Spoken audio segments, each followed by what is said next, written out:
Kryesocialisti Edi Rama ka zhvilluar të dielën një takim pasqyrues të investimeve dhe punës 10 vjeçare nga qeveria në Shkodër dhe rang kombëtar.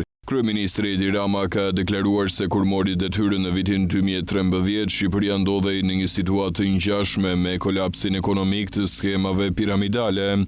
Në një deklaratë të fortë, Rama tha se borxhi i fshehur ndaj kompanive private kishte paralizuar funksionimin e shtetit dhe kishte vendosur në rrezik të plot sistemin financiar. Ne morëm vendin me borxh publik zyrtar, 70%, por si ishte ky? Ishte borxhi i fshehur që e kishte bllokuar ekonominë. Dihet që njerëzit e vlerësojnë një qeveri për ato që bën. Po thuhet një fjalë, ekonomistët e vlerësojnë një qeveri për ato që nuk lejon të ndodhin. Është populli shqiptar që në 2013 e ka shpëtuar Shqipërinë në fije të perit, duke ndruar dorën e drejtimit.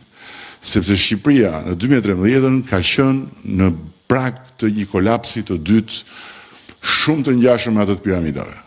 Po ashtu nga ana tjetër, kryeministri theksoi se për një dekadë Partia Socialiste ka investuar 1.31 miliard euro në qarkun e Shkodrës, duke thyer mitin se qeveria nuk e do veriun. Në këtë qark ka një grop në 10 vjet. Gropa është gropa e Bashkisë Vjetër Shkodrës.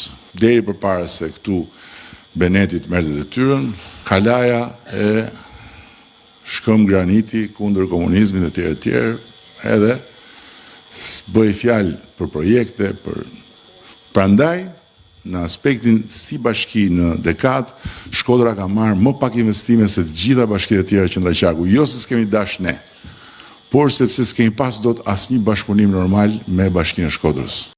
Ndër të tjera, kryeministri i vendit Edi Rama theksoi se qarku i Shkodrës është qarku më i financuar në dekadën e fundit.